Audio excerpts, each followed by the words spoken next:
It's a 9. I think we can begin. In 3, 2, 1, go. Okay. Greetings, beloveds, Thokozani, Bantabadala. Thank you so much for joining us today. Thank you so much for joining us today for yet another Healing Sunday session. So today we are continuing with our hygiene series and we will be discussing mental health. What do we mean by saying hygiene? So I'll give you two definitions just so that we can break it down and make it more relatable. So hygiene is conditions or practices conducive to maintaining health and preventing disease. The second definition is conditions and practices that help to maintain health and prevent the spread of disease. So last week we looked at the spiritual side. Well, 2 weeks ago we looked at the spiritual side, then we looked at cleansing, and today we're going to look at mental health because we need to remember we have to look at everything holistically. So it's not one part, but it's the sum of all parts. We will now go into our pledge, our healer's pledge, and we will do a short breathing exercise. And from there on, we will begin with the session with our two lovely guests. Can I hand it over to Menzi?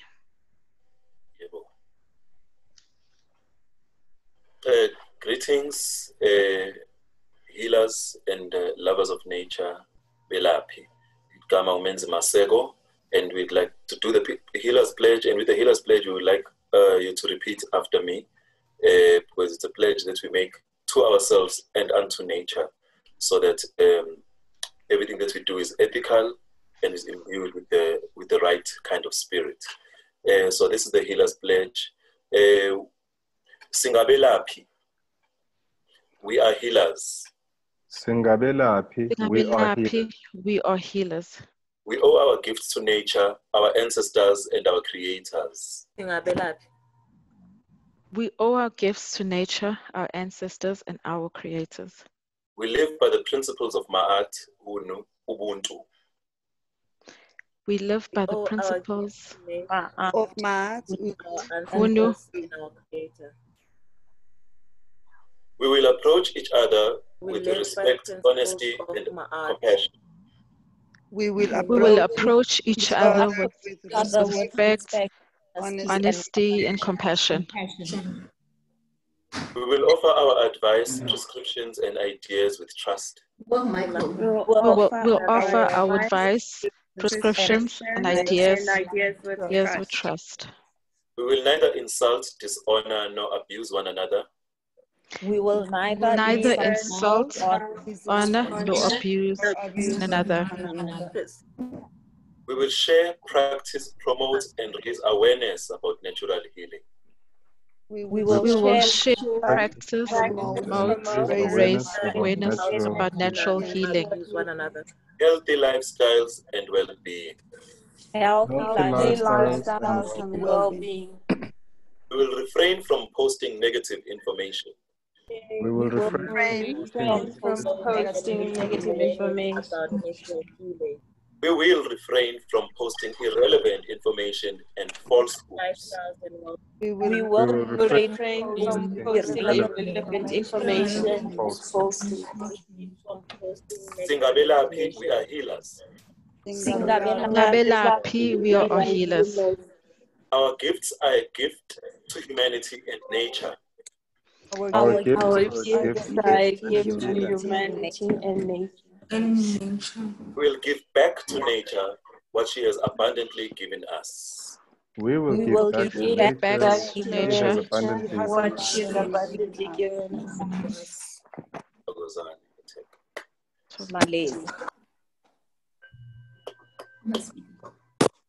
Next we will do a short breathing meditation, just to center ourselves and to let go of the pressures and whatever we have been carrying through the week, so that we can enter in the space with new energy and new focus. Yebo? Is there anything I'm missing? No. Okay. So I would ask everybody to just sit up on it straight. If you are reclining, stop reclining, just sit up. If you're lying down, you can lie down, whatever makes you comfortable. But the whole point is to let your shoulders relax. Don't be tense. Try and breathe in naturally for now. And then in a count of 3, I will give us 3 breathing meditation, 3 deep breaths. You breathe in with your mouth, fill up your diaphragm, fill up your stomach with your air, with your breath, and then let go through your mouth. So we usually do it like this. So take 1 deep breath in, and then you let go. Take another deep breath in. Your breath. Let go. Take a deep breath in. Concentrate on the meaning of your breath. And then you let go. We're going to take 1 breath and hold it with our hands raised, like up to the sky and clasped. Take a deep breath in and hold it. Hold. And then breathe out. Bring your hands to your chest. Take another one. Deep breath in.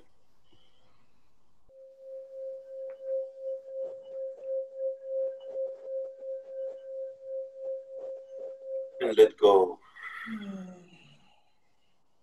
Set your intentions towards learning and sharing with love, peace, and abundance. Thokoza. Then we can go forward.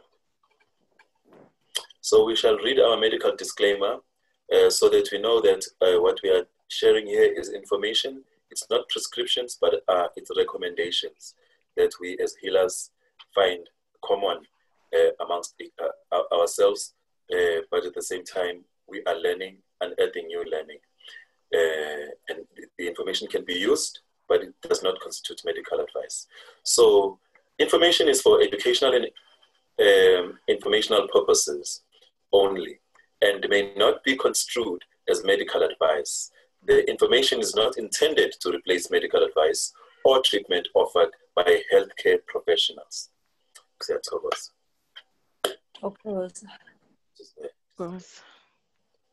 Rejoice, rejoice, rejoice.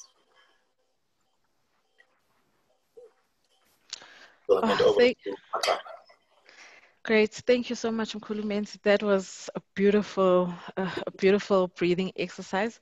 I hope everybody's feeling as calm as what I'm feeling. And we are all ready to really engage in today's topic in healing.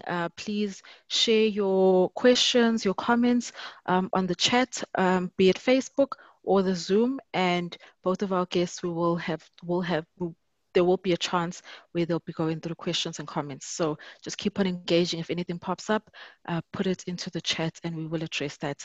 We will begin by reading the bio for Joy. Can you just go back? Yes. So Joy Mohami is an earth-based practitioner. She's a soul activator and psycho-spiritual guide for people of African descent, a teacher and guide for women in their soul healing and the activation and evolution of their divine mission through her warrior mystery school. She's the founder of Africa in Dialogue, an award-winning interview magazine that has been archiving critical and creative insights by Africa's storytellers since 2016. So we are very excited and very honored to have her in our space today. And we'd like to thank her for joining. Our second guest is Dimikani Smelani. Born Dimikani Smelani is a seeker of radical excellence. She's an applied psychology student and an advocate for mental health. She's been assisting people to cope with mental illnesses and substance abuse at SADC for the past 2 years. She's the founder of Pila Mind Care, an organization aimed at encouraging both the indigenous and Western methods for mental wellness. So we're also very honored, very excited to have her today speak on her recommendations and just what she sees on a daily basis with her work. I will now go into, thank you, Mkhulu, you can close down the slides and we shall begin our discussion. I will just share the expected outcomes of the session so that everybody knows where are we, like what's the destination for the next 1 hour in the discussions that we are going to be having. So we have 4 points that we feel that we'll read that everybody should be clear on by the time that we are done with the session. And please feel free to engage on anything should you need more clarity, or if maybe there's some points that you're still unclear of. It's a very engaging conversation and space. So the first, our expected outcomes is that everyone should be able to understand what mental health is. The second point is, how does one go about ensuring a good mental health state? How does one identify when you have mental health issues? And then we will lastly round it off with aids or tools to assist with mental health issues. I will now I'll now get into the discussion. So the first question I'd just like to pose to both Dimikani and Joy is, what is mental health from an African and a Western medical healing perspective?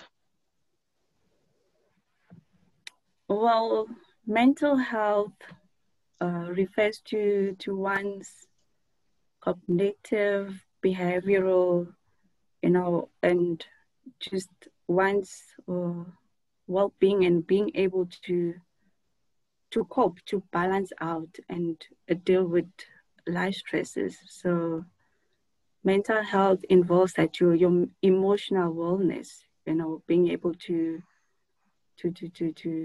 cope with the different emotions that one will find themselves in on a day-to-day basis. So mental health means being able to cope with all of that, with different behavior, different emotions, and your thoughts. Okay. And Joy, your views on what is mental health?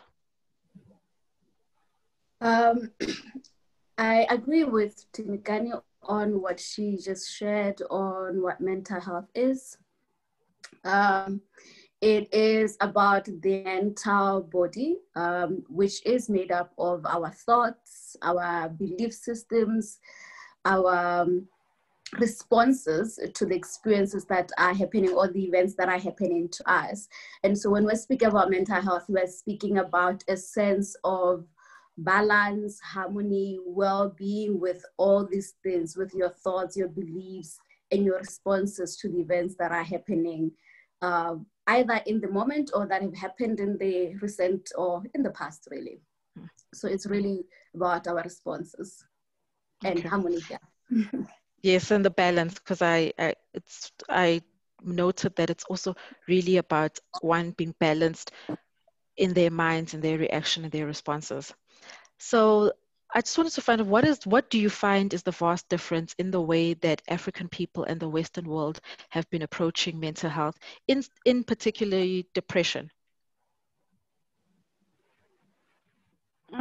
It is different because in our African communities, mental health is seen differently. It's not seen the same way as the Western sees it. In our African culture, we don't have all these different disorders that we find from the Western side, because I think there is over 300 mental disorders, in the DSM-5. So with African communities, it's totally different. It is seen as sometimes as punishment from ancestors, or you're not doing anything right, or in that sense. But in the Western world, it is viewed differently. So the two worlds view it differently.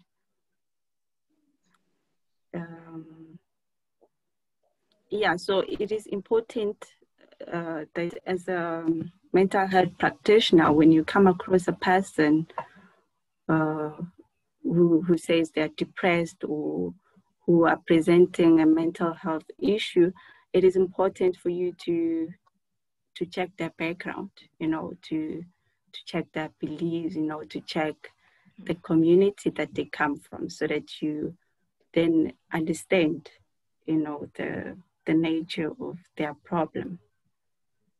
So yeah, it is different. It's a matter of talking and having a conversation with your client in order to understand their background and take it from there. Okay. No. And the reasons that you found, Joy, that gives this vast difference of how we've been approaching mental health on both sides. The reasons. I think that the reasons for the vastness, culture, and what I like to call value fulfillment. It's really not me. Some people have called it value fulfillment, because when we define depression, and this is the definition as per the West, the depression from a cognitive behavioral theory is responding to a negative event. And as you're responding to that negative event, you form negative thoughts about yourself, you form negative self-belief because of the event that has happened.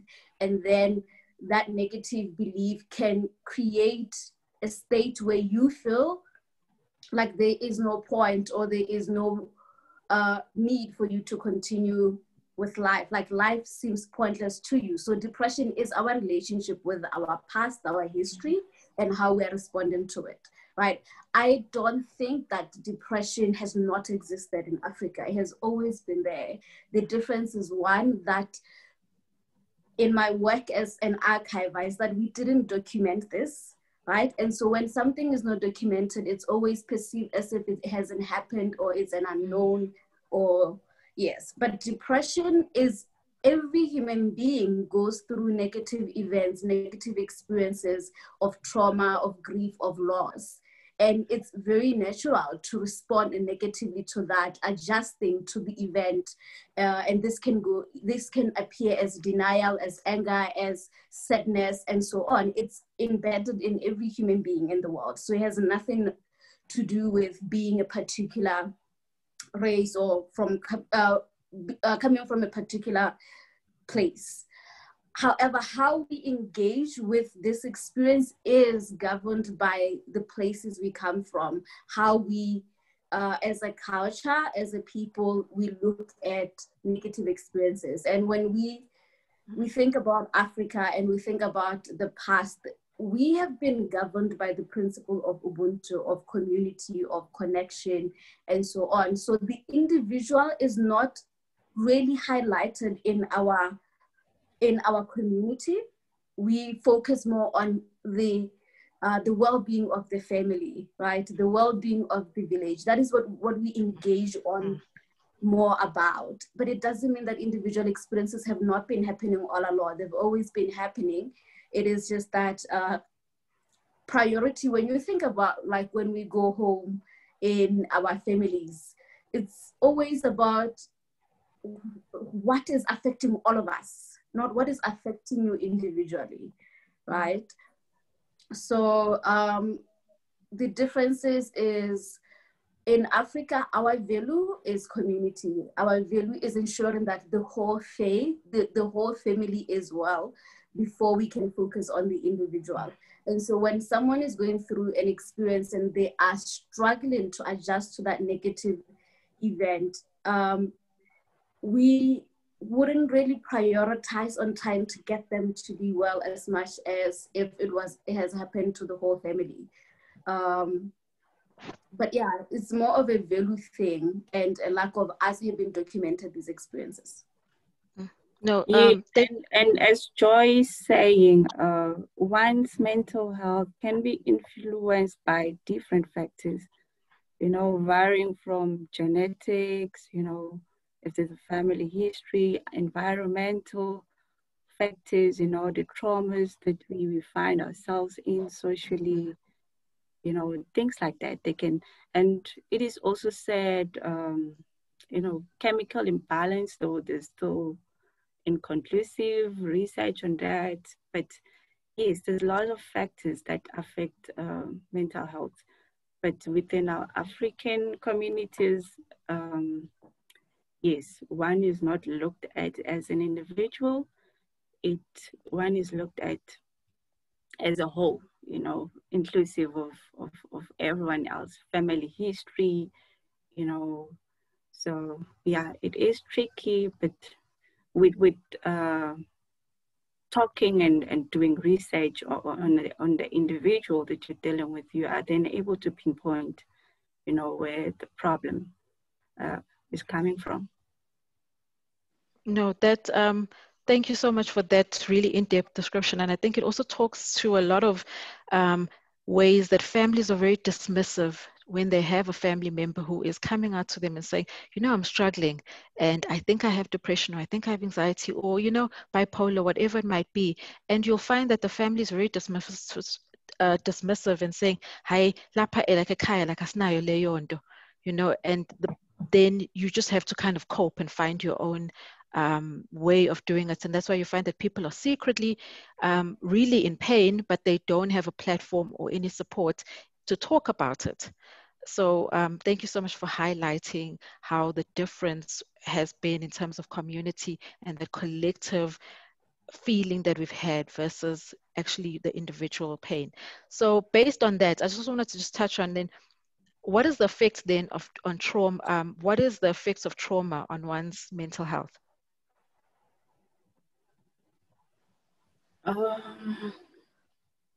Trauma, it affects people differently, because with some, they can react, you know, immediately and show symptoms immediately. But for some, it takes time. They take time to process things. Something can happen today, but a person, you know, can even start, you know, feeling the trauma years later.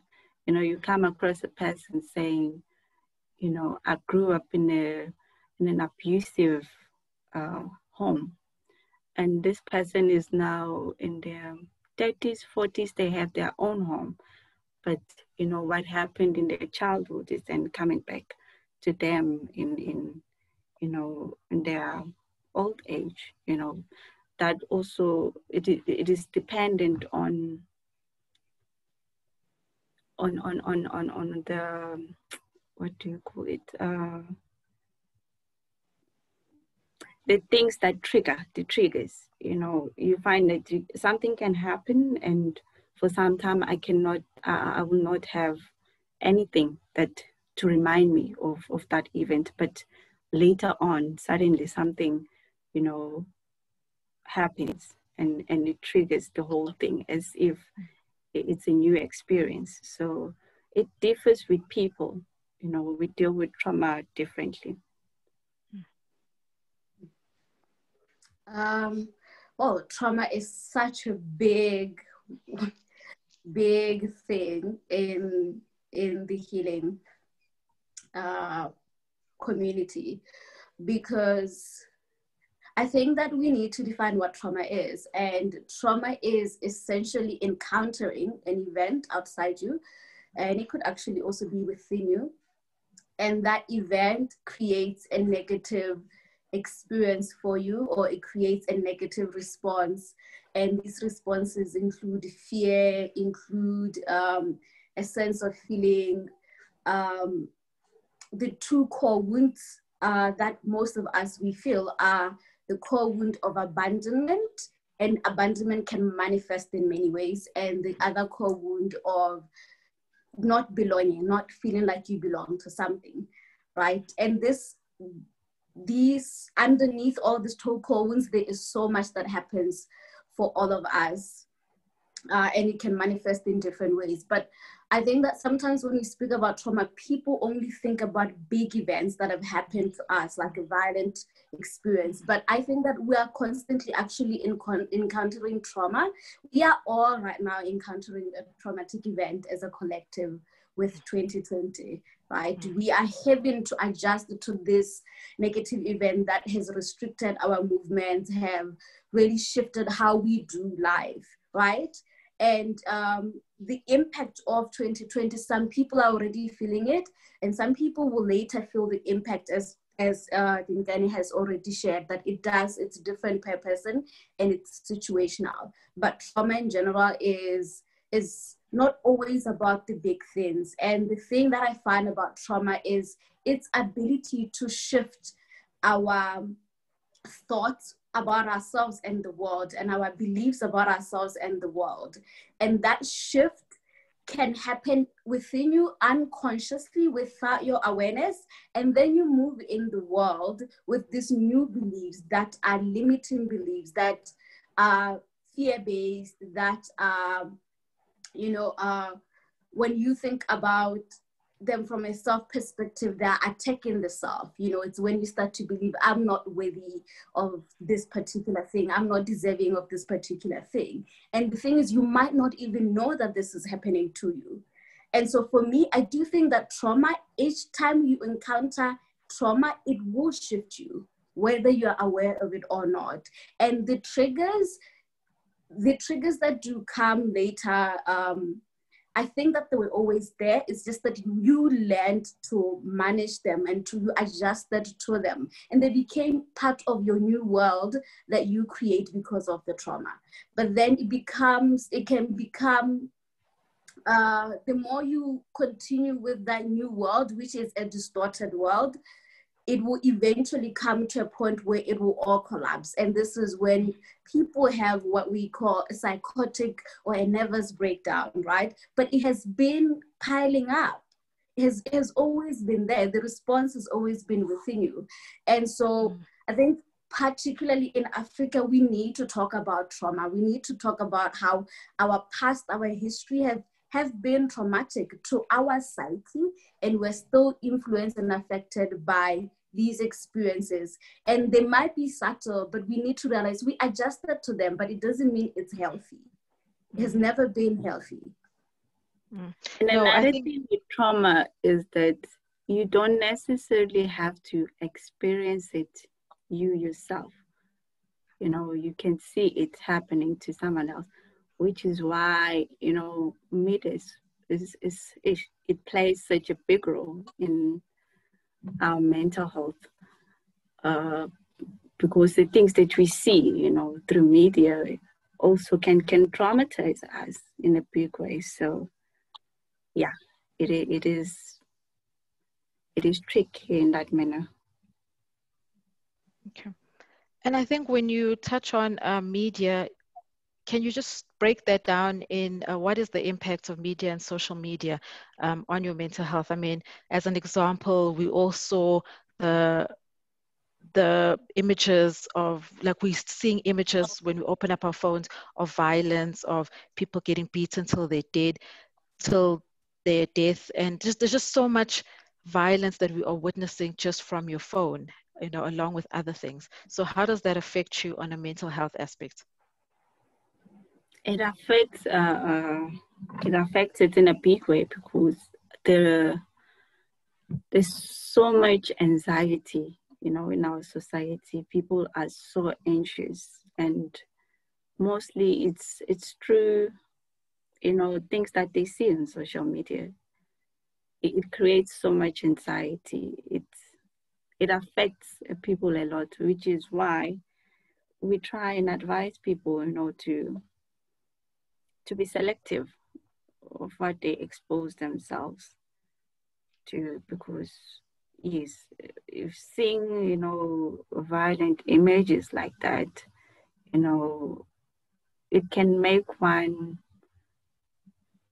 be scared to even go out, at some point, and find that the person it just wants to be home, because of what they've seen happening out there.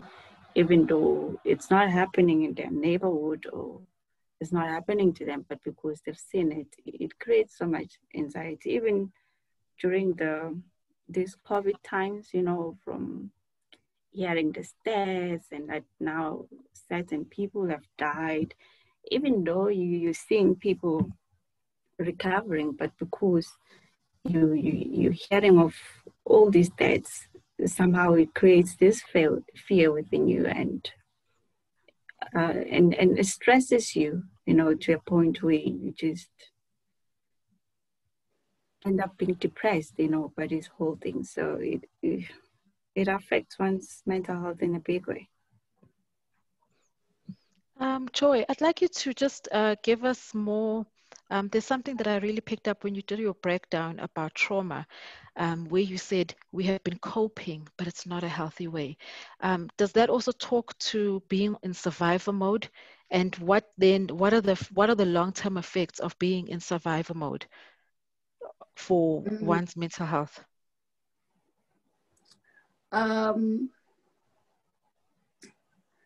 In my country, I think also probably in Southern Africa, we are right now experiencing a lot of domestic violence, GBV, gender-based violence. We're experiencing alcoholism. In my country, it's a very big problem. And all sorts of violences, different types of violences that we are doing to ourselves and to each other. And most of the time when we have these conversations of, like, say, gender-based violence or alcoholism, where it's coming from, we often feel like it's something that we can pinpoint in this exact moment, like, oh, this is why this person is doing this. But I find that it's because we have been on survivor mode for such a long time that eventually this comes out in this violent way of, like, domestic violence or drugs and substance abuse, and other ways as well. Of course, this is also in the body because we are stressing the body. And because we are not processing all of this, because we are constantly having to survive, and we are, especially in Africa, for most of us, we are still at ensuring that our basic needs are fulfilled, our food and security, and that's what we're focusing on. Most people do not have the luxury in Africa to be going to a therapist or to be going to a healer on a regular basis and so on. So we survive, and we survive in ways that this becomes normal, and we normalize experiences we go through. And then eventually when it comes out in someone having a mental breakdown, someone becoming an alcoholic or a substance abuser or a domestic violence perpetrator, not just domestic, all forms of violences, it's because of this. This is where it stems. And I do also want to say, for us in Africa, it goes way back. It's not just about our childhood. It is about also the people who came before us, right? And how they also had to adjust, particularly in Africa, the last 100 years for the countries that have experienced colonization, how our world was just changed, and basically we had to adjust to this new way of life. And how you find that when this happens, this is when we started to have a lot of disintegration with family, a lot of manifestations of the violences coming in. It's because of 100-year-old kind of trauma that is we're still adjusting to, right? So if we look at our world right now, we look at Africa, we look at what is happening in Africa, we look at the pain that we're experiencing as African people, we have to say, we really have to realize that there is because we haven't really processed the trauma. And I understand we don't have the luxury to, but we could do a great good if we started to really focus and prioritize on our engagement with our trauma and creating spaces, the systems that can support us as African people to process this 100-plus-year-old trauma that we are all living with. Yeah. Mm-hmm. And yeah, I just wanted it is very to... important. Sorry. What Sorry, Joy no, is saying. Okay, you can carry on, Timukani. Sorry for that. I just wanted to let the audience know and everybody know that Joy is actually based in Botswana, so that we just so that we understand when she says at home. Oh, sorry. That's fine. Now, I wanted to add on what Joy is saying about healing the traumas. If our systems can create spaces where it is easy for people to access such help, because at the moment it's not that easy for people to get the help. I mean, our government institutions where one can get the help without paying, yeah, the waiting list, the specialists, they're not there. It's not enough. So yeah, if more can be done in that manner, it will do us good, because our communities, I mean, our people are really hurt, and they're still continuing to be hurt in a big way. And I'm just so glad that we touched upon the gender-based violence, because I think we've been thinking in South Africa, it's just happening to only us. So now to realize that it's actually happening in other African countries, the discussion now becomes so much broader, because clearly there's a big problem. It's not just based in one country, it's spanning across many countries.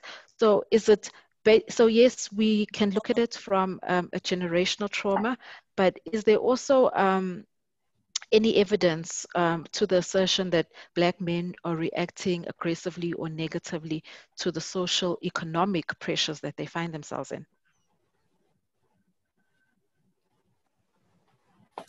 Yeah. Yesterday, I was at the Lagos Poetry International Festival in a session titled Deconstructing Black Masculinity.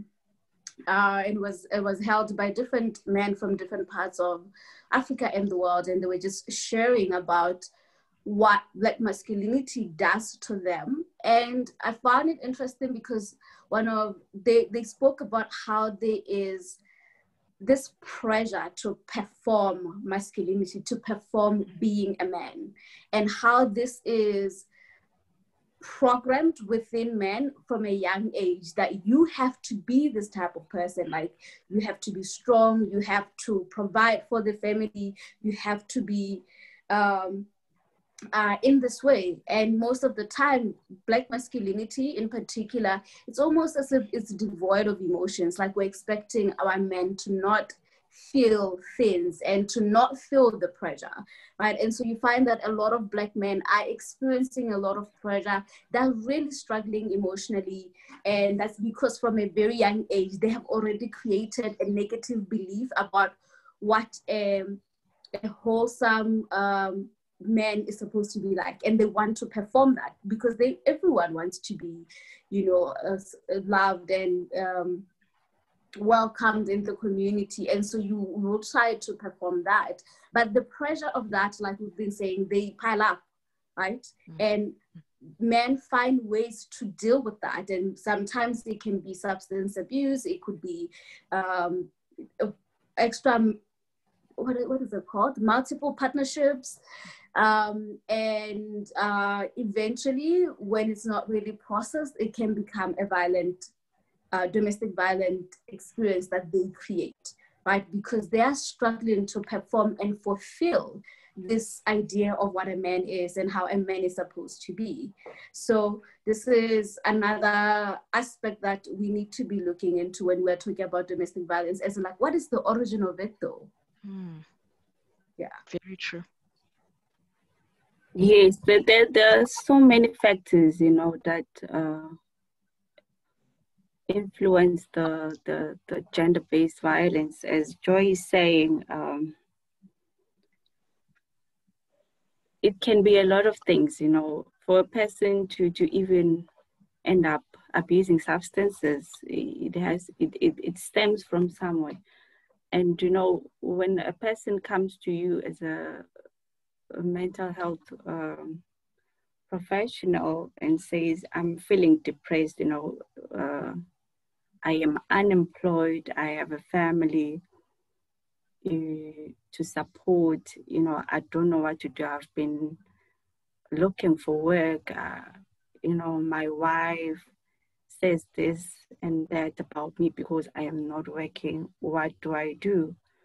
You know, there's a lot. Even if I can talk to that person and, you know, try and help them figure out what is it that they'd like to do with their life. But, you know, the systems are restrictive, you know, the society that we live in, yeah, it is not that easy in terms of our male counterparts. So it's a lot that they're dealing with. And I think the gender based violence thing is a symptom of a bigger issue. Definitely. Because even if you talk to someone and help them with their anger issues, but they still go back to the same society, they still go back to the same circumstances, economic circumstances. So it's a big issue, you know, it's a big problem that needs the whole society. It's not a one-man problem. It's not that man's problem. It's a bigger issue. It needs the family, it needs the community, it needs the government. No, definitely agree with you that, I mean, from the scourge that we're seeing, it's definitely a much bigger problem. And I'm just so glad that we touched on the social, economic issues. I'd like us now to just understand the spiritual side, because we also know that mental health is also linked to spirituality. And what has been highlighted most is that it is linked with, if you have the calling, people that have had the calling in terms to become a healer of Inyanga or Isangoma, they have always had diagnosis of some mental health issues. So what other reasons or other issues other than the calling can we, and you can also speak on the calling that can cause mental unbalanced? I think in ancient Africa or indigenous cultures, people used to have different roles that they were playing, right? We had the kings, we had the mothers, we had the men who had to go and provide food and all the type of things. But also just generally as a person, you can step into a role that you have to play for the community. And you find that the people we call this spiritually gifted or those who have a calling, they have the calling to step into the space where they feel for the family, for the community, everything that the community is struggling to process, this person, this soul, this spirit will be the vessel that is doing that for the family. And we often talk about how almost every family has a gifted person, because almost every family needs someone, a spirit that will hold all the experiences of the family and process those experiences for the family and basically transmute them, heal them for the entire lineage, right? So these are people who are usually what we call sangomas, maporefeta in my language, in Setswana. Because they can feel for the collective consciousness of the family, of the community that they are part of, right? So if that is your role at a spiritual level, this means you're feeling all these unprocessed traumas of the entire lineage. And these are all the traumas that probably have been happening in the family for a long time. So you can imagine being that kind of person, feeling so deeply, being so sensitive to the energies of the home, of what is happening in the home, right? Of course, it will manifest if you are not supported and you are not guided. It will manifest as a mental illness because you are struggling yourself to hold energy for everyone else. And this is why there is an idea that a lot of people in mental hospitals are actually really untrained healers or untrained shamans.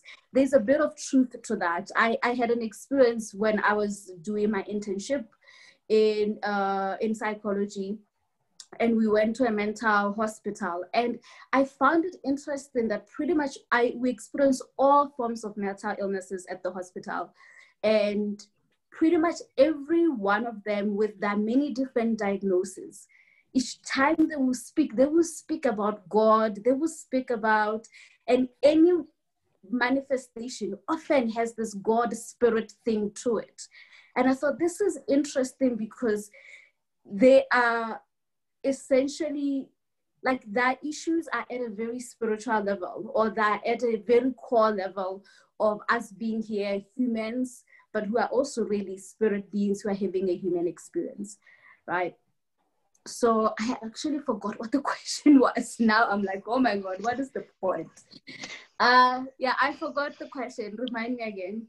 Okay, so the question was that you've really broken it down. I love that you actually talked about each family has a healer, and that is the person who will feel everything for the lineage, because then that just blew my mind, because then it just actually shows how much a person who's been called actually is going through. And we don't think that. We just think, oh, you're gifted, you are going to heal others, but they are still needing to process their own emotions and everybody else's emotions. But the question I was just saying is that what other spiritual issues could there be that could cause you to have to be diagnosed with mental illness? Oh, okay. So yes, so in the case of not being trained, which is happening for a lot of us because we lost our connection to the spiritual practices, because in olden times, they will identify who that person is. And we can think of that person as the transmuter, the one who transmutes emotions for the entire collective, right? So this will be identified by the time the child is like 8, probably is already identified, oh, this is the transmuter in incarnation, and they will have the proper support. But now we have disconnected from that, and so we have a lot of people having to adjust by themselves and having to navigate the world by themselves. And so I find that people who are in a lot of mental hospitals and people who are in prison are the transmuters who were not trained. So it manifests in a mental nervous breakdown, psychosis, or violence most of the time. Wow, that is so interesting. Sure, that is so deep. Thank you for that breakdown. Do you want to add anything on to that, Demikan? Yeah, in the African perspective, there's a lot of things that, can be said, from a person being bewitched, to, yes, not appeasing the living spirits that have passed on. So there's a lot of scenarios that can lead to that can explain one's mental illness according to the African perspective. Even from with the lifestyles, there's so many things in our African culture. It can be said that the men who have relations with a woman who is at this period of her cycle, it can cause a person to to lose their mind. There's a lot of things in the African perspective, and in the Western side of things, there's things like your schizophrenia, where one can find themselves hallucinating and all that. So yes, in both worlds, it can be viewed differently. And so it's important to just find the background of a person. And just leading on to that, then it comes to be a question of, when do you know when you have a valid psychological issue? You know, what are the signs, just maybe 3, that a person will look at and say, okay, out of these 3, I've got 2, or I've got all the 3. Now I need to really get help. What are those indicators? It can be from, losing interest on things that you've always enjoyed doing, and also lack of sleep. For some, it can be more sleep, for some, it can be loss of appetite. For some, it can be eating a lot. For some, just neglecting your appearance, and also isolating yourself, not wanting to associate or interact with people, and just feeling that feeling of being in a dark place. When you start feeling like that, then you should know that no, I do need help.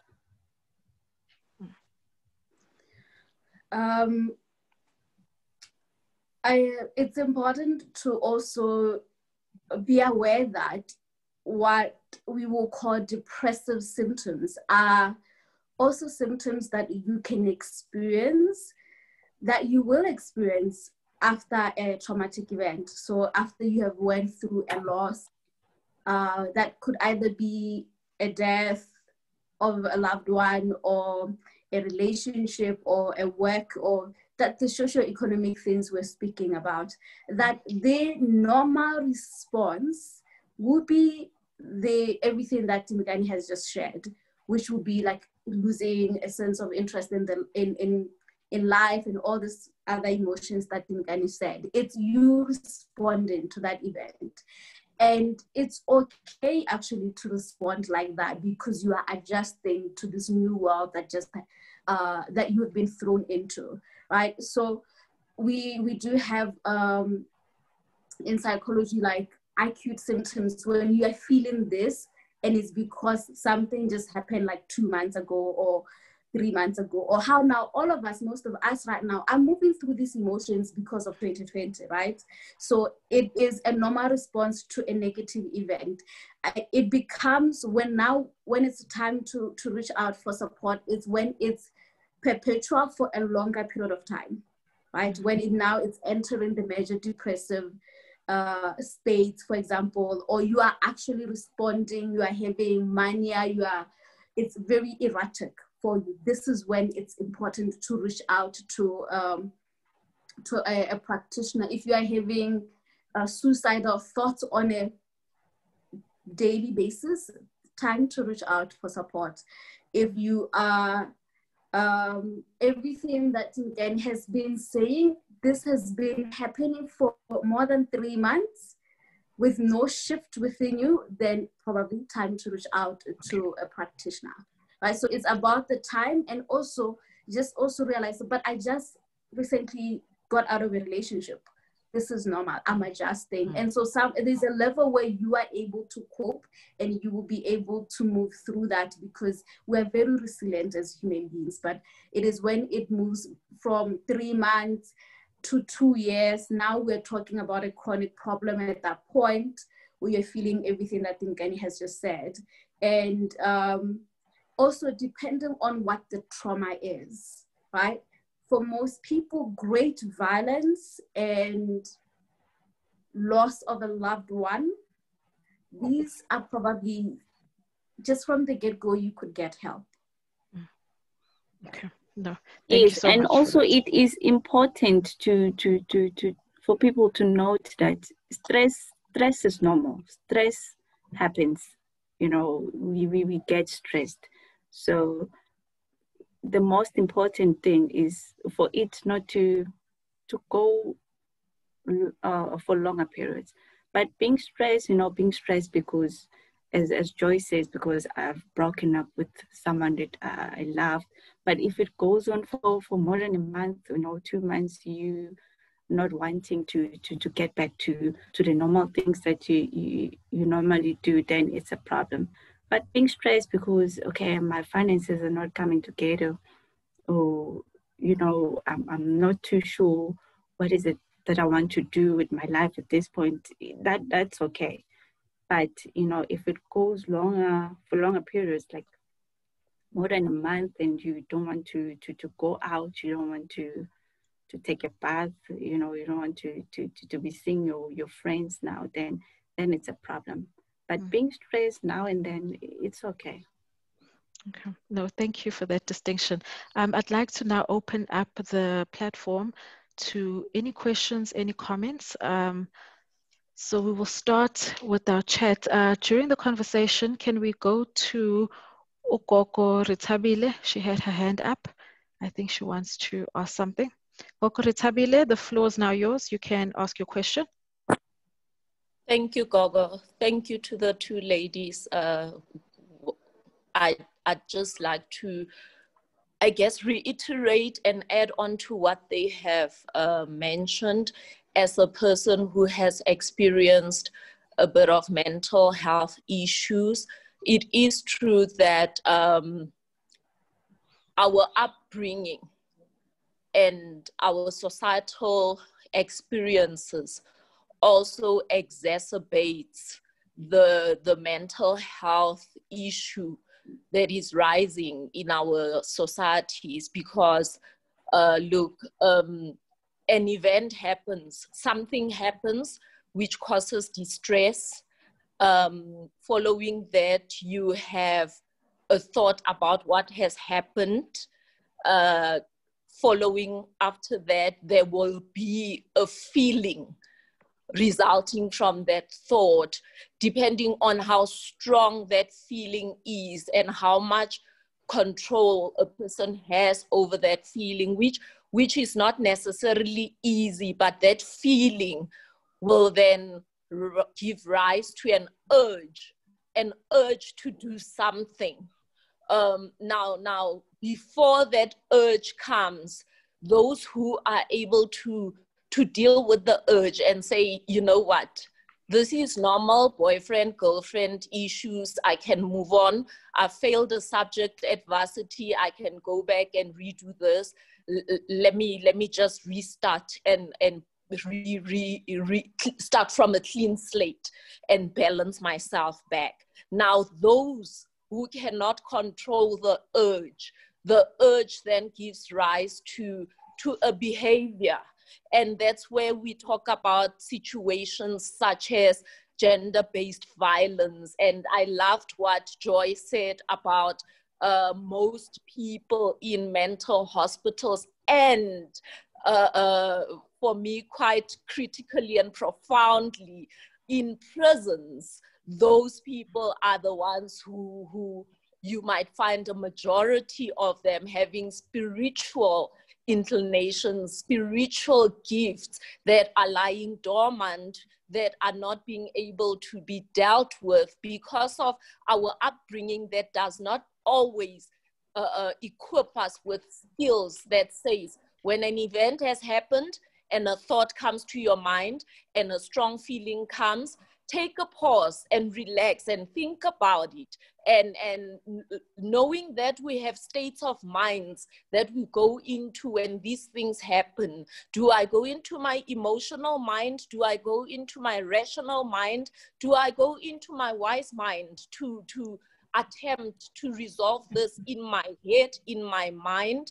Or do I let the urge result into a behavior that will land me into prison and therefore have consequences that might, we speak about a lineage of this gift running through generation after generation, and there's this person who was the chosen one or who is the chosen one.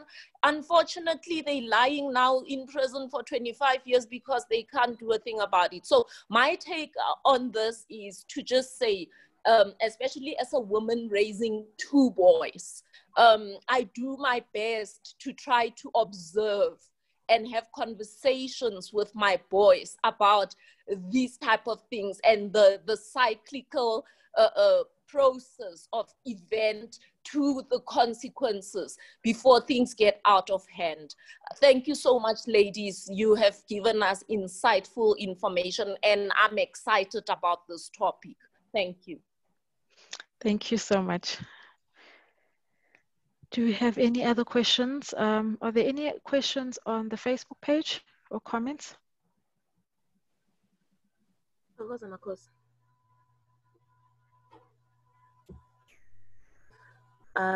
I have a question. Okay, go for it, Nelly. So it's you know what, we at the modern times we speak of the wounded healer, you know, and it's a term that we are currently expressing more frequently now in today's time, the wounded healer.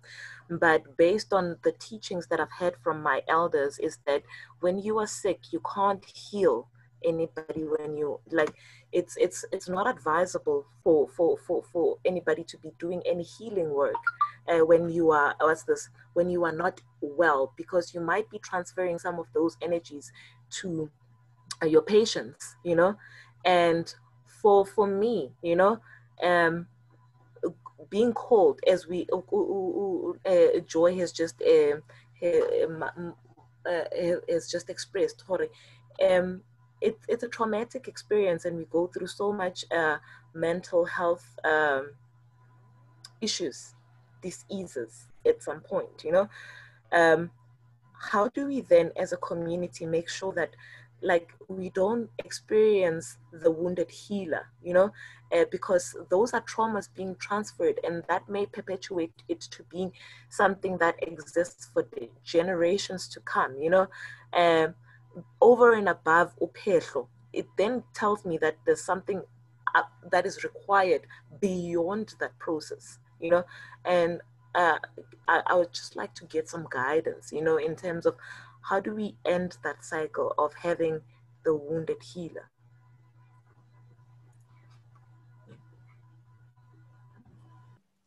Okay, I guess I will answer this.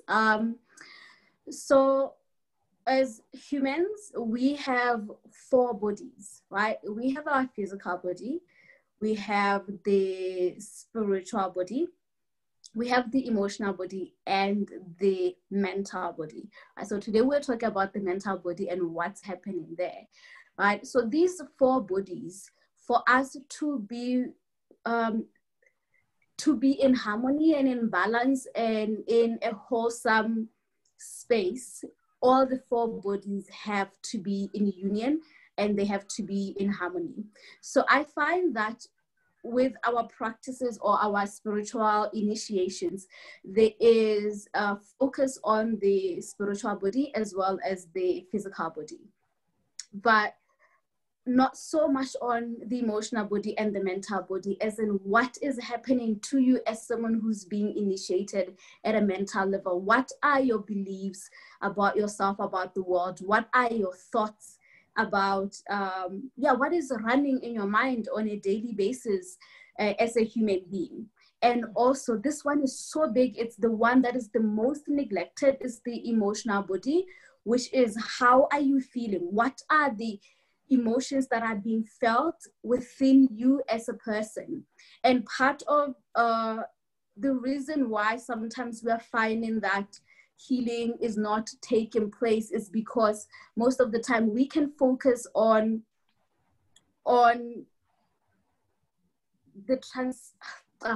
the spiritual and physical aspect of it, but not so much of the emotional and the mental part of it, which make a huge part of what is called our core energy. Your core energy is who you are outside everything happening, right? And if your core energy, which is made up of the 4 things I've mentioned, has not been wholly shifted, you still have emotions that are dormant within you, emotions of fear, emotions of grief that are still within you. It's going to be very difficult for you to step into that role of healing and being a vessel for spirit, because spirit moves in the light, like light body, where you are integrated and in harmony. So the wounded healer is coming up for us because there is a deep invitation for us to look at how we think, what are our thoughts, what are our belief systems, and what are we feeling?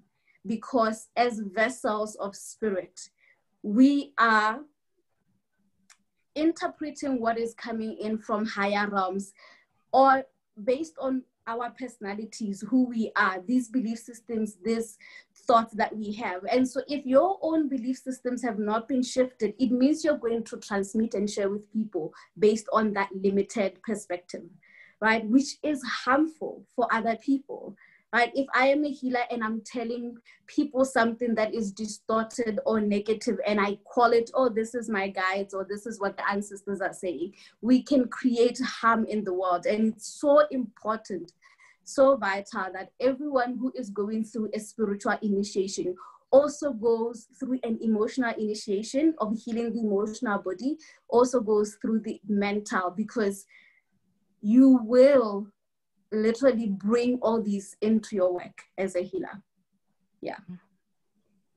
And also, I think for persons, it is very important to be mindful as a person. And, you know, when you're mindful, you then get to pick up, you know, things happening around you, how they make you feel.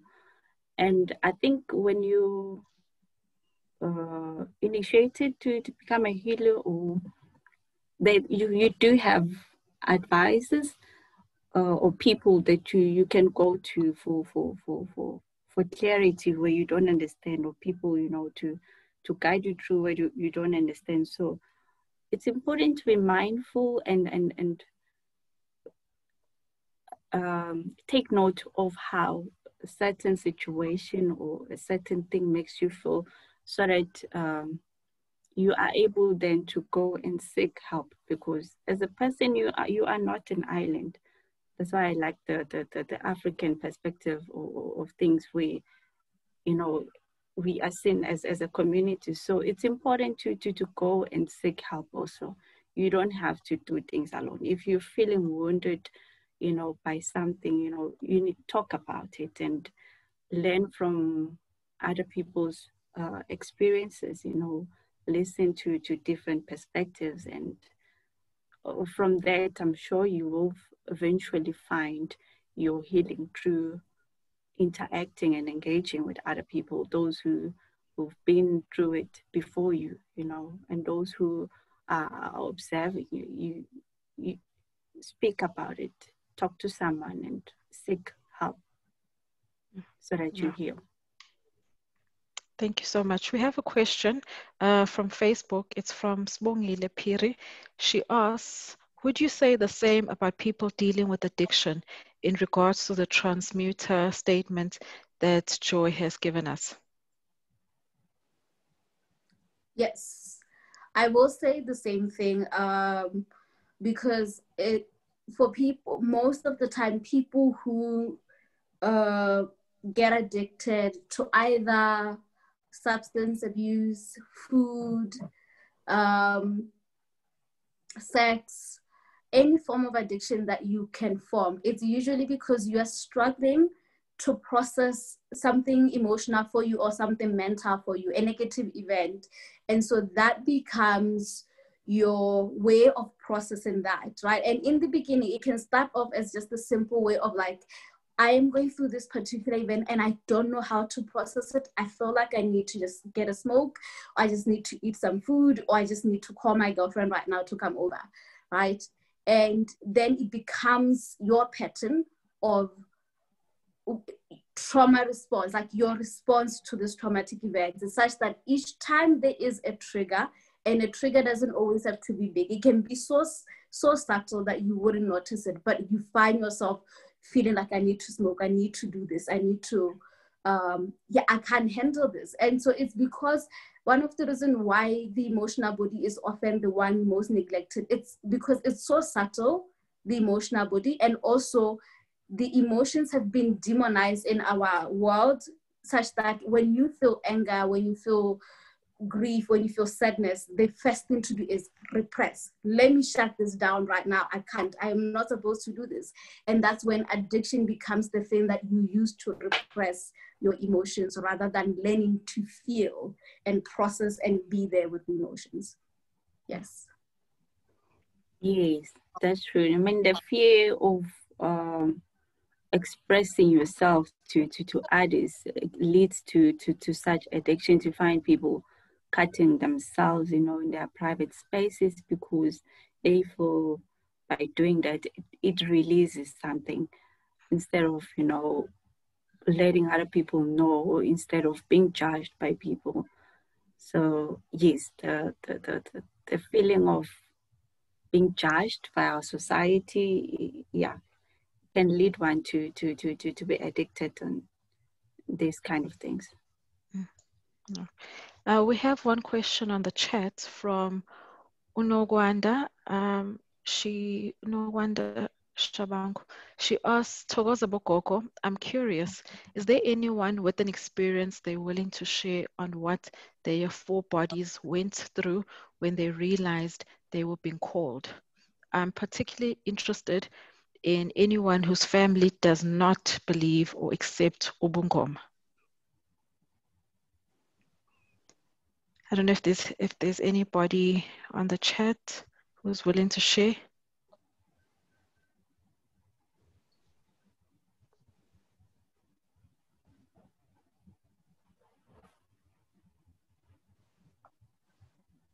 Perhaps you could clarify the question again.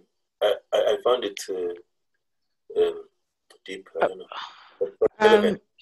Okay, so she's asking if there's anyone with an experience on what did they feel, what their forebodies went through when they realized they were being called. So when they realized that they have the calling and they need to go initiate, what did they experience and feel between the forebodies that were broken down to by joy, and that person would particularly be coming from someone where they come from a religious background and they don't believe in Ubungoma. So basically dismissing their feelings of that they are called. Marcos. But I think it's, yeah. Marcos. Yes, we can hear you, Gogo. Can I ask Nogwanda to ask the question, I think because such is such a unique experience. We must remember that when we speak of a spirituality, it's not a copy and paste, you know. My spiritual experience will not necessarily be your one. And may I ask that she asked this question pertaining to her experience.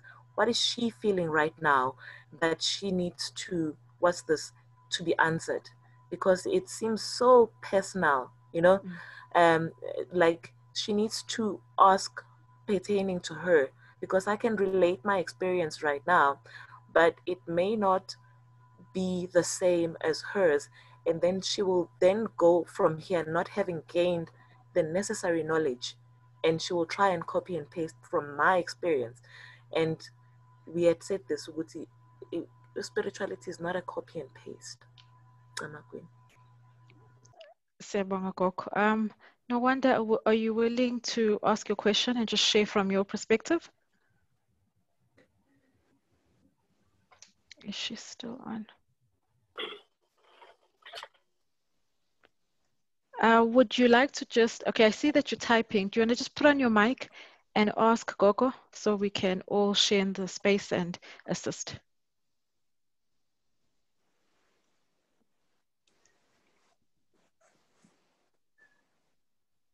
Okay, she's too emotional to talk. So, okay. Okay, all right. Well, yes. I absolutely agree with Nkosi's statement about the uniqueness of the experience, and that we do not want to give someone advice which she might try and replicate and then cause even more trauma or even more misunderstanding, especially in the family. And the reason I wanted to speak quickly is because the same kind of emotion and psychological and physical and spiritual drama, I would use the word drama, that Izangoma go through is very similar to the kind of drama that when I'm rising as a Rasta, my experience is as a Rastafarian. It's very similar. You change your diet, you change your friends, you start not being interested in the kind of friends you're keeping, the kind of stuff they are eating. You have a very different approach to even emotional relationships. You start to say you want a queen, you don't want a girlfriend, you know, and you want brothers, you don't want friends, you know. So there's a whole lot that goes on. So the experience is unique, but there are so-called archetypes or archetypes to a lot of spiritual experiences. You are becoming someone else. You are shedding old skin. So we cannot expect people to understand, but also that solitude that is being given you by the spiritual world is important for you to embrace. And there's more learning in embracing that solitude. There's more learning and there's more mental freedom in becoming uniquely yourself. But it's understandable that we are emotional beings, we are social beings, we need to also interact with others. So it happens, for me, I believe that it happens what we call natural progression. There's a natural progression towards becoming who you are. So embrace the journey. It will be traumatic, but you will come out on the other side a better person. That's my say. All right. Thank you, Mkhulu, for that. Thank you for all the questions and the comments. You can still keep on asking. We will just come back to it. We're just going into the next segment where we will be talking and asking about what are the aids or the tools that one can access or use to assist in making sure that they have a good mental health state. Healthy lifestyle, healthy lifestyle. Eating good food, you know, and being active. I think these days we live on our phones a lot. We rely on media a lot. Yes, and just be selective of the information you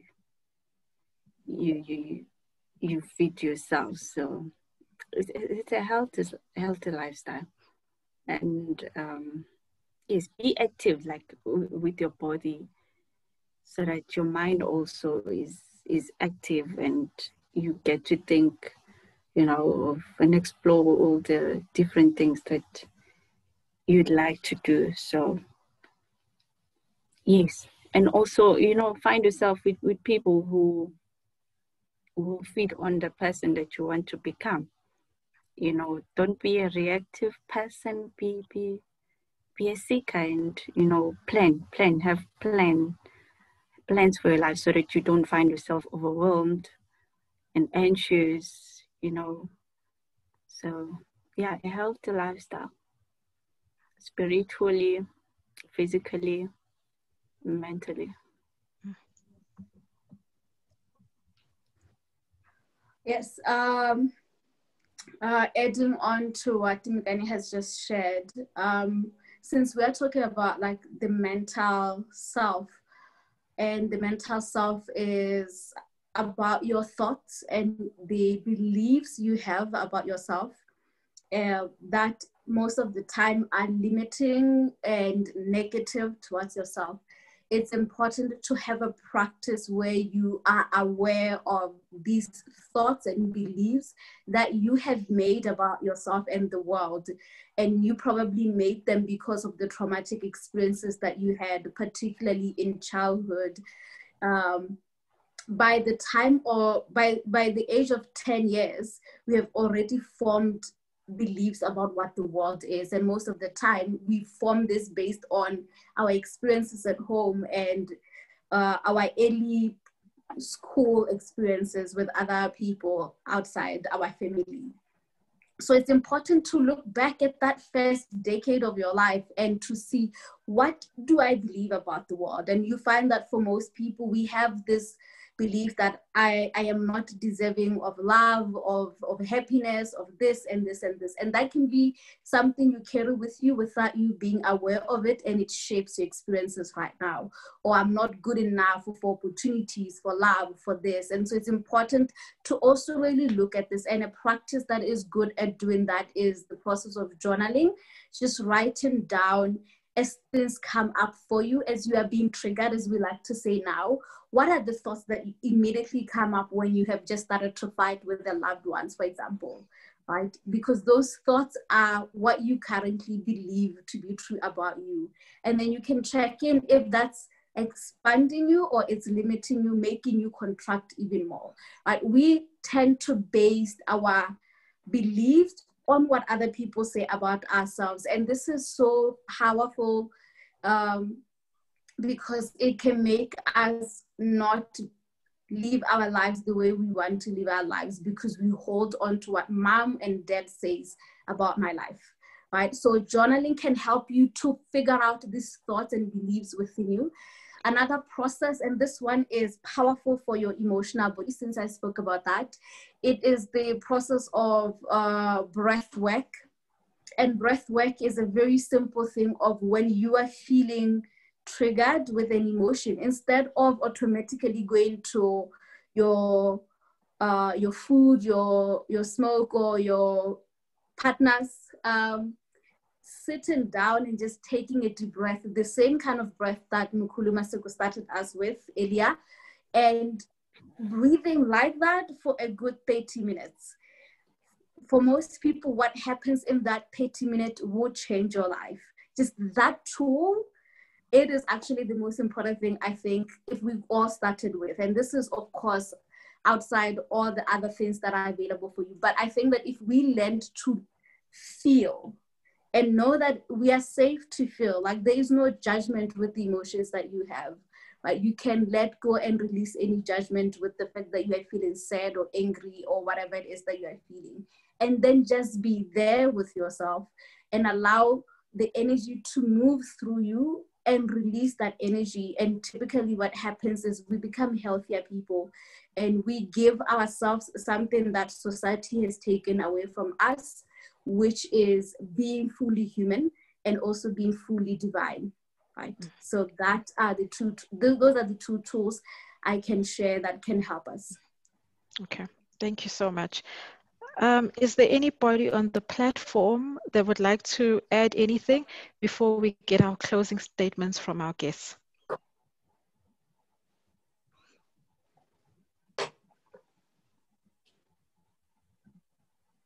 Okay. Gogo, Retabile here. Okay. I just wanted to speak to the previous question and to reiterate on how extremely unique and personal the process of transcending to a healer is. And definitely, yes, the experiences will not be exactly the same, but I think the operative word in journeying through this path would definitely be mindfulness. And being mindful, not, we say mindful, and we literally don't really understand or overstand, as Menzi says, what that means. Just in simple form or in simple words, to say, pay attention. Seriously, pay attention in yourself, within yourself, by yourself, because it comes from within, not without. Most people expect it to be coming from Gobela Utes, this. Gobela is guiding me this way. So pay attention in a particular way, on purpose, in the present moment, and not judgmentally. That's what I would respond to that question as, by saying that defining mindfulness. Thank you so much. Thank you so much. Thank you so much, Gogo Retabile. We'll now go to our two guests for final statements before we close off. Dimikana, you can go first. My closing statement will be, yes, it is very important for us to be mindful, you know, be aware of yourself, know yourself, so that you see, you know, when you're starting to go off track and you are able to go and seek help. You know, your mental health is as important as your physical health. And yes, there are places where you can get help when you feel you cannot do it on your own. You don't have to do it on your own. You don't have to keep it, you know, to yourself. Reach out, you know, whether to people you know, or there's a lot of other organizations that can help you. You know, there is from your local clinics. If you're feeling like you are depressed, you know, you can go to a clinic, talk to the social worker there or a counselor.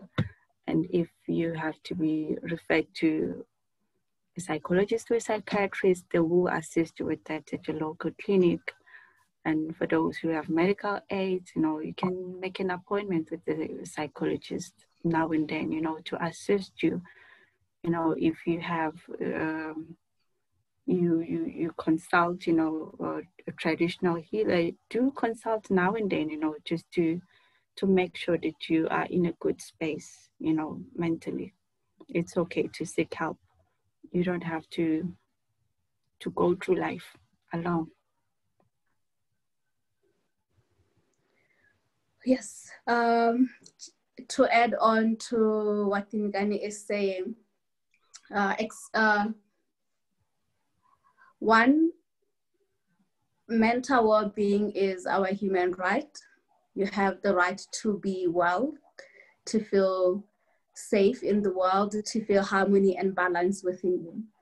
And the most important thing to note is that you have the ability to heal yourself.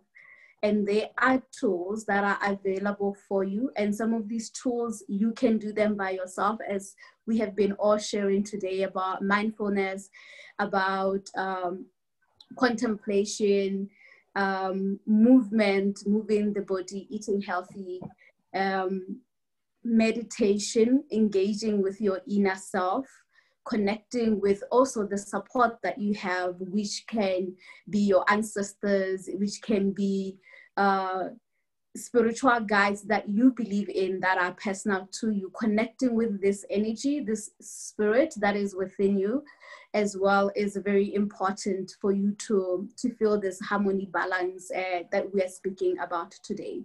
And it's all about doing one thing every day, and you keep doing it, you will get better. And in the event that you are not able to cope, there is support available for you everywhere. There are free available supports. I think in most countries there is where you can go if you're looking for a psychologist, or you're looking for a spiritual healer. There are so many resources that are available for you. And in the event that you feel like you want to dive even more deeper, prioritizing and investing in working with a therapist, a healer, is something that you can also do. So you have everything that you need to really step into the best, well version of yourself at all times. Thank you. Thank you so much. Thank you so much. And I just also want to highlight to everybody that when we talk about journaling, it's not just for the feminine energy. So it's not just for women only. Men too must be keeping a journal of how they're feeling. And if you feel that you don't like the writing, just re-in it on your phone. So just talk on your phone and have voice notes that you save, where you can just actually channel out what you are actually feeling and where you're at emotionally. We just want to also highlight that this coming Saturday, the 10th of October, is Mental Health Day. So please check out on the media. Also look at our pages. We'll be posting a few items and some numbers that you can contact. The first number that I can just share is the SADC, which is 0800 456 789. That is a 24-hour emergency hotline that you can contact if you are feeling if you're feeling that you need some support and you need someone to talk to, and that's a toll-free number that you can use. I would like to thank both Dimikani and Joy for such an enlightening and a healing conversation that was had today. I've learned so much, and I know that everybody else that has attended the session has definitely learned a lot. Can you please, just before we close out, can we have where we can both contact you, contact details in getting a hold of both of you, be it social media platforms, emails? How do we get hold of you if we would like to personally continue this conversation?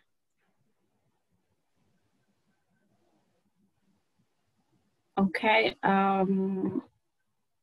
My WhatsApp number is 063 079 2221. And then on social media, there is Pillar Mind Care page that people can follow. It's still new, but yes, I can be found there also. Okay. Yes. My social media, I'm in Facebook and Instagram and Twitter, I guess. It's Joy Mohami. If you look for Joy Mohami, you should be able to see my pages, and in these pages you will find tons of videos that I've done on self-healing, which is one of my favorite things in the world. And you can also go to my website, joymohami.com, and you will find different offerings and activities that I am doing. I am actually currently doing a conversation, a series, a masterclass series called Warriors of Light. And with this series, I will be in conversations with African practitioners, wellness practitioners, on everything wellness and spiritual evolution. So you can also check that out and join us. So we will be having Mkhulu Maseko coming in actually next week. So you would want to come and join us in this conversation. And if you would like to contact me directly, I'm at hello@joymohami.com. hello@joymohami.com. Thank you. Lovely. Thank you so much. So everybody who was not able to have paper and pen on hand, please don't worry. We're going to share all of these details on our page, and you can be able to just go to Ikhambi Natural Healing and find all of the details. But thank you very much to our beautiful guests for such an amazing conversation. I hope if there's any questions or comments that you have after the session, please just drop them in on our social pages, and we'll be able to get those answers for you. Before we wrap up and we call it a day, I'd like to also highlight that we will be having the cannabis bill that we will discuss further on Tuesday, 6 October at 7 p.m. Please can everybody come through, attend. Let's get our voices heard on this. We can and we must voice our opinions when there is something that is going to affect our natural healing abilities. So we will share those details on our social page, and you can be able to get the Zoom details and link up with us. But thank you very much for your time, everybody. I hope everybody has a beautiful and a blessed Sunday. Until we meet next week Sunday, keep yourself healthy, your mind and your body and your spirit. And before we leave, our medical disclaimer that information that we have shared here today is only for educational and informational purposes only, and may not be construed as medical advice. The information is not intended to replace medical advice or treatment offered by healthcare professionals.